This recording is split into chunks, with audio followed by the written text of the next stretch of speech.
My name is Howard Baker, the Technical Director of Alba Mineral Resources. I just want to provide a bit more commentary on the Thule Black Sands project in North-West Greenland, which is 100% owned by Alba Mineral Resources. I undertook a sampling program in September of this year where we took 79 hand auger samples from across the coastline, which resulted in a total heavy mineral content of 46.7% with an average in situ ilmenite grade of 10%. This is a very high grade ilmenite project compared to other global mineral sand projects.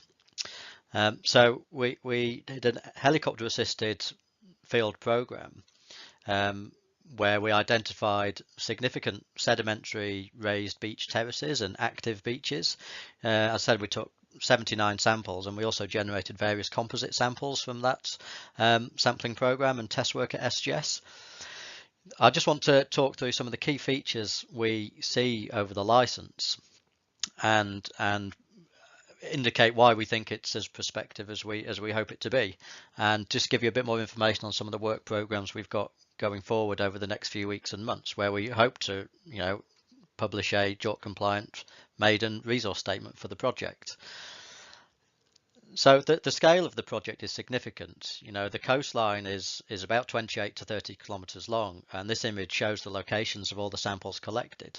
The samples range from sort of 20% total heavy mineral to up to 87% heavy mineral down on the active beaches, where the wave action is continually sorting the valuable heavy minerals from the non-valuable heavy minerals.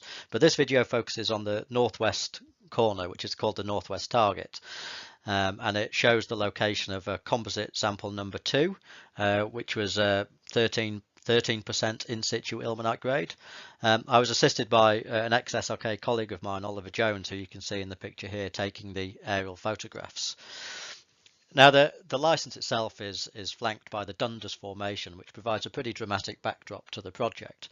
The Dundas Formation is a series of shales that have been intruded by basic sills and dikes, which have a high titanium content, and this is the source of the ilmenite material that we see along this coastline. You still see active rivers and deltas coming down, cutting through the Dundas Formation, which are continually bringing down a new source of ilmenite, which comes down to the coast, and the waves sort that material. But as you traverse down the coastline, where the Dundas Formation is dominant across the entire length, you see dominant sedimentary features down the entire length of the coastline, and you also see some inland lakes that we believe represents historic bays. And when you look at those lakes and you look around the edges of the lakes, you see these clear sedimentary raised terraces. So we believe these lakes are just historic landlocked bays that were formed as the sea retreated to its current location. In the Northwest target, you get a stretch that is up to 2 kilometers wide, where you get this large river system coming down, and you can see light material washing away in the sea as the material is brought down to the coastline. But when you get your eye in on the project and you see these raised terraces, especially when you see it in relation to composite sample number 2, you can see that these features are consistent. The Northwest target also has some very nice sheltered bays, which could provide key points for infrastructure locations, loading and offloading points.